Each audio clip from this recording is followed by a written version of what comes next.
And then I got into some old money. I don't know what it is, but I'm gonna guess that it's a barber. There you go, Barb.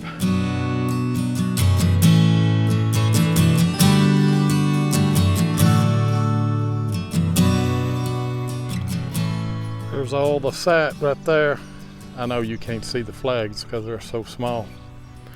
Screaming signal right here. And I got a 58 right here at the bottom of the plug. Right there. Well, that thing screamed at me. Still never gets old. I still love finding them. Out of that hole right there, I got another screaming signal. And it's another 36. This one here has been fired. Just a little ways over from where I found the 58.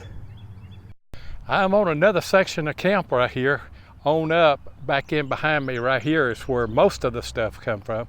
I've moved on up this way. But I've got a 58, I've got a Colt 36, and I've got a Gallagher case right here. I'll let you look at it. Just the top of it. I thought I had another staff officer's cuff button, but I don't. That's okay.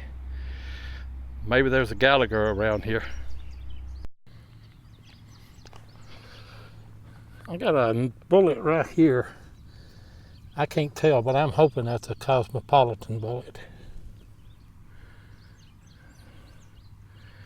And that's what it is, I think. Yep. That's what it is. Another Cosmopolitan carbine. Love those bullets. We just don't find too many of them. I love it when this happens like this. Check this out right here. See it? Got a 36 right here in the clod.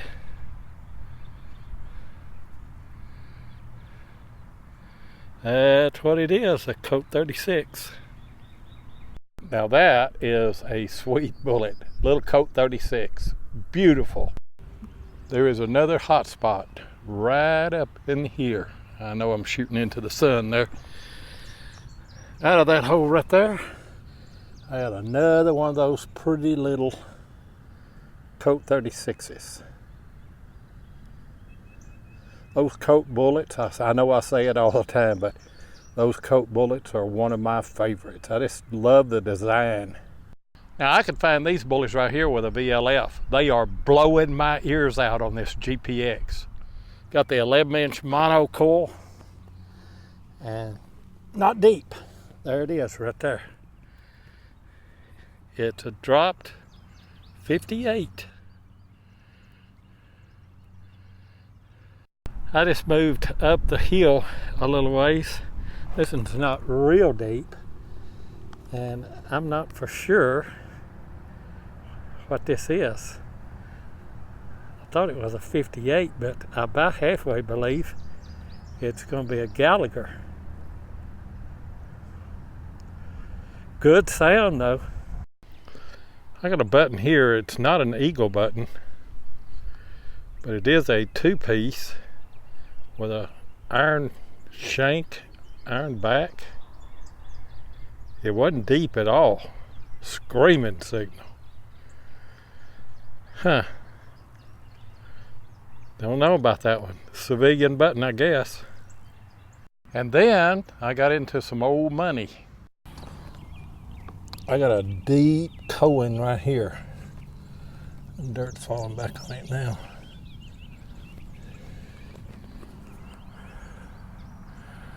That looks nickel size to me.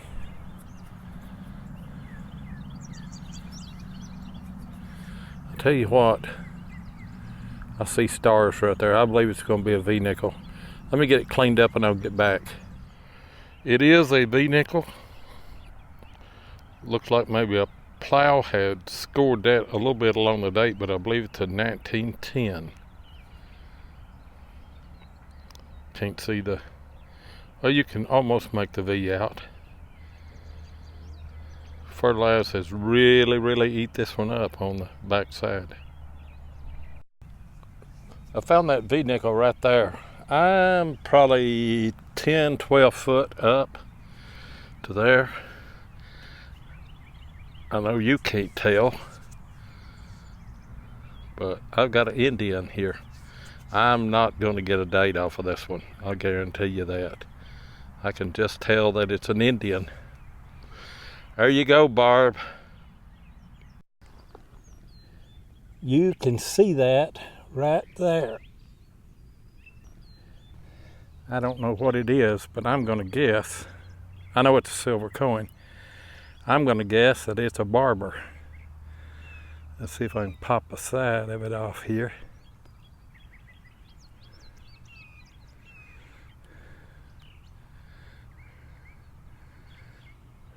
Still can't tell. Let me go get some water and clean it up. Curtin, you need to send me a bottle of foo-foo juice. There is the 1 dime. I always like to play that game. It is a barber. It is a 1911 barber dime with a D mint mark. Silver in the hole. Just when you think there's nothing else, not another variety that you can find, check this out right here. I think that is a Henry. Case and bullet and everything. I don't know, I'll have to get that ID'd. I wish Riley Bratton was here. I don't find enough of these like this to know really what they are. Another great Civil War find.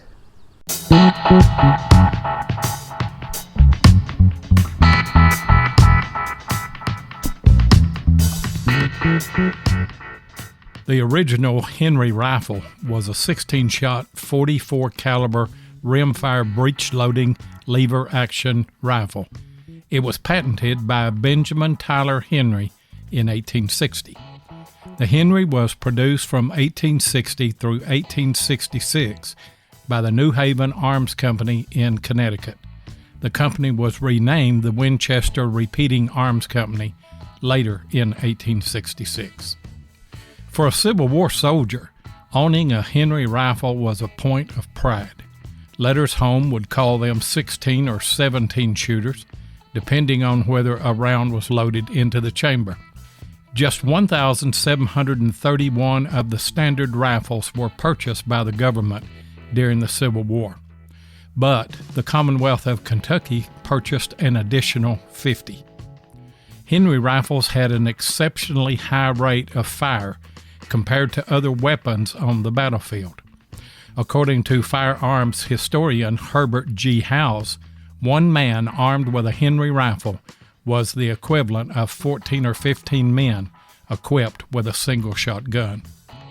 Confederate Colonel John Mosby, after an encounter with the 7th Illinois Volunteer Infantry, which had the good fortune to be armed with Henrys, said, "It's a rifle that you could load on Sunday and shoot all week." The Henry rifle is credited with many Union victories during the Civil War, including 2 Henry-armed Union regiments at the Battle of Franklin, Tennessee, against large Confederate attacks. But did you know that the most famous victory credited to the use of Henry rifles went not to the Union Army, but their attackers? By 1876, many Henry rifles found their way west and into the hands of the Sioux and Cheyenne Indians, and were used in their defeat of Custer's 7th Cavalry at Little Bighorn. Those plugs that you see right there have been on the left side, right there, was the V-nickel, and then there was a round ball there. There was an Indian there. I think that there was an Indian there.